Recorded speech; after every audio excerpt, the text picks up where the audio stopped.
Have you ever felt your chest tighten before doing something important?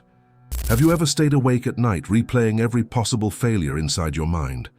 Have you ever wanted to change your life, but fear kept whispering, "Wait, you are not ready"? What if you fail? What if people judge you? What if everything goes wrong? Then this story is for you, because somewhere deep inside you are tired.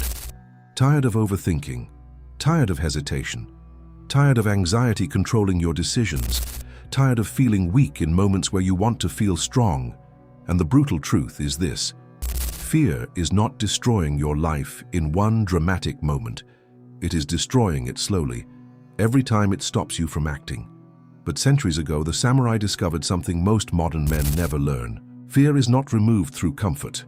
It is defeated through discipline. The samurai did not wait to feel confident. They trained themselves to move forward, even while fear was screaming inside them. And this is the story of Hiroshi, a young samurai in feudal Japan who looked strong on the outside, but inside he was completely controlled by anxiety. His hands were trained for the sword. His body was trained for battle, but his mind was still a prisoner, and his master knew it, so he did not comfort him. He did not tell him, "Everything will be okay." Instead, he broke him. Then he rebuilt him into a warrior. But before we begin this journey, subscribe to the channel, not for entertainment, for discipline, because if you truly want to rebuild your mind, master your emotions, and become stronger than the fears controlling your life, then walk this path with us. Chapter 1. The Enemy Inside the Mind.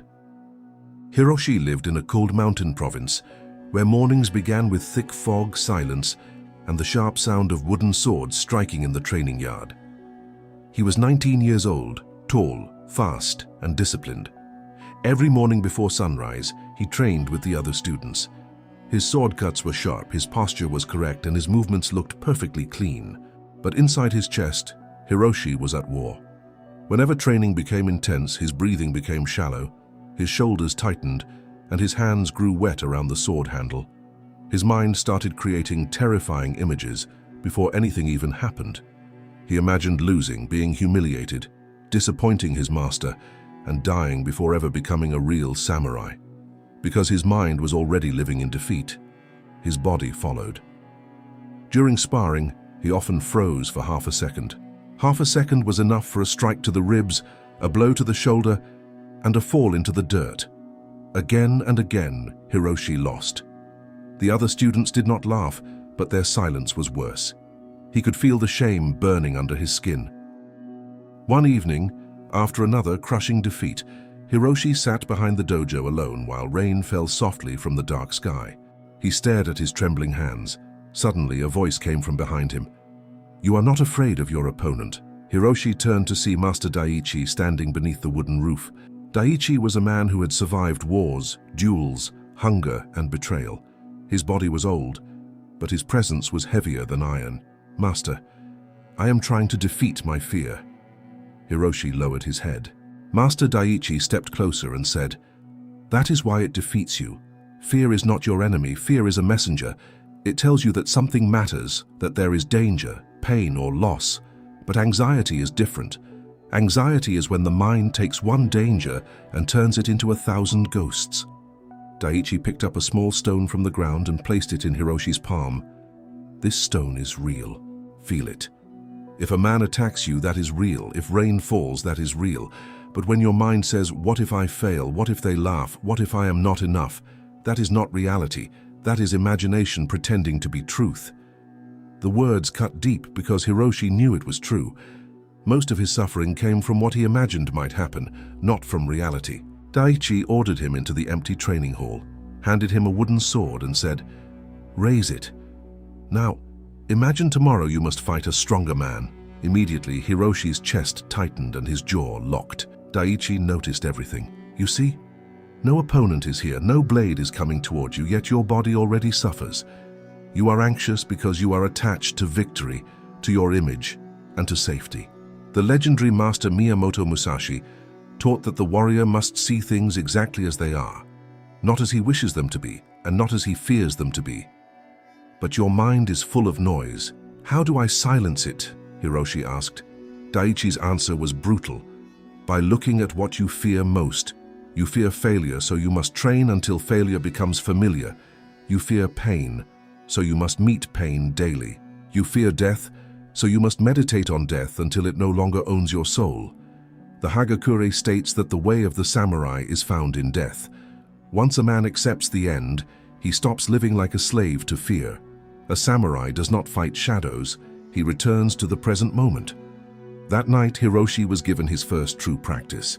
At sunrise, he had to sit alone facing the mountains and clearly imagine his own death, falling in battle, losing everything, and the world continuing without him. At first, the practice crushed him, but after many mornings of silence, Hiroshi finally understood. Since death was certain, wasting life in fear was foolish. When Daiichi asked him what he had learned, Hiroshi answered slowly, "I learned that fear grows when I run from reality, and anxiety grows when I try to control what has not happened yet." Daiichi nodded. "Good. The battlefield begins in the mind. If you lose there, you lose everywhere." Chapter 2. The Brutal Training of Fear. The next morning before the sun rose, Master Daiichi woke Hiroshi and led him to the river behind the dojo. The water came down from the mountains, freezing like broken glass. "Enter," Daiichi commanded.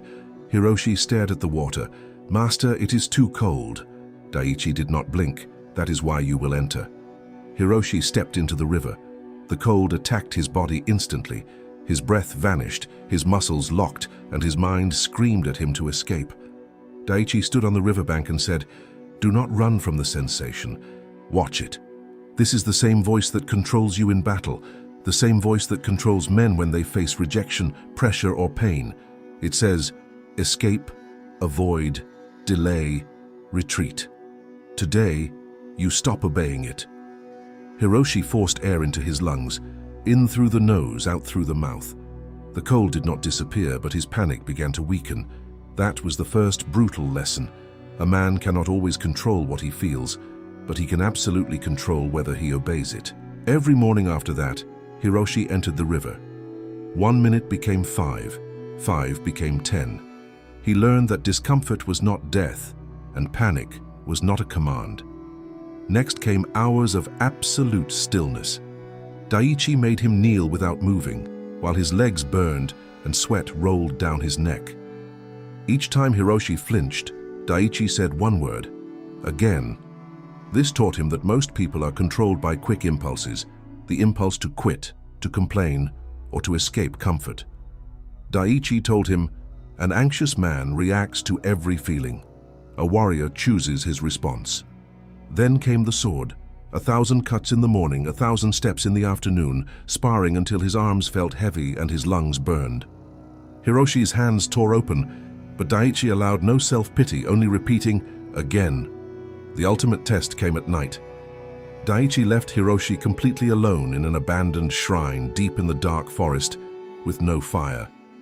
At first, every sound became a threat, leaves moving, branches cracking. His imagination filled the dark with monsters. But remembering the river, he forced himself to breathe and observe. The footsteps were just leaves. The monsters were just thoughts. By sunrise, he had defeated fear by refusing to feed it. Months passed, and the training became a furnace. Hiroshi sparred blindfolded to sharpen his senses, faced much stronger opponents to break his fear of power, and spoke in front of village elders to confront his fear of judgment. One afternoon, after losing a match, Hiroshi slammed his fist into the dirt. "I failed again."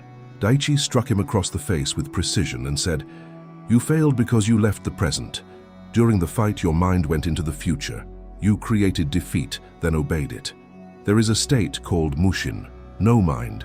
It means the mind does not cling, it does not freeze on fear, and it does not worship failure, it simply moves." Daiichi threw the sword back to him. "Again." This time, Hiroshi focused only on breath, distance, and movement. For a few seconds, there was no fear and no future, only action. He finally understood Mushin, not as an idea, but as an experience. Spring arrived with rain, mud, and war. Raiders had attacked a border village, burning homes and trapping families. Hiroshi stood in the courtyard as Master Daichi prepared the men. His heart began to pound, and the old anxiety returned. What if I freeze? What if I fail when people need me?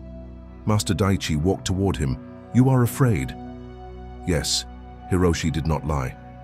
Good, Daichi nodded. Only fools feel nothing before blood. Do not try to become fearless today. Become disciplined. When they arrived at the village, smoke covered the sky and the smell of ash filled the air. Hiroshi focused his mind using his training. See reality. He looked at the actual threats, not his imagination. Control the breath, deep, slow, and measured. Narrow the mission. Focus only on the very next action. He moved. A raider turned toward him, blade raised. Discipline moved faster than fear. Hiroshi stepped in, his steel flashed, and the man fell. Through the smoke and chaos, Hiroshi fought not like a fearless man, but like a trained one. The cold river had taught him to breathe under shock. The dark shrine had taught him not to believe his own thoughts. Then, the leader of the raiders stepped forward, a massive man in dark armor with a scarred face and a heavy sword. He looked at Hiroshi and mocked, "A boy." For 1 second, the old fear rose violently. Hiroshi saw himself losing and falling, but he remembered Daiichi's teaching. Fear is a visitor. Do not make it your master. The raider attacked brutally, pushing Hiroshi backward through the mud. His mind tried to panic, but he brought it back to the present. Breath, feet, distance, blade. Now. This was Mushin. No clinging to life, no argument with fear, only pure movement. The raider swung heavily. Hiroshi stepped aside, spotted a tiny opening near the shoulder, and struck. A trained eye sees what a panicked mind misses. The raider staggered, and Hiroshi moved again. The battle was over. Master Daichi approached him through the smoke. "You felt fear," he said. "Yes," Hiroshi answered. "You moved anyway." "Yes." Daichi nodded. "Then you are no longer a slave." From that day, people called Hiroshi brave, but Hiroshi knew the truth. He had not killed fear. He had killed his obedience to fear. Because the man you want to become is built when fear is screaming and discipline answers. Forward. Stop negotiating with your anxiety. Stop worshipping comfort. The warrior does not ask fear for permission. He stands, he breathes, he moves, subscribe, and continue the path.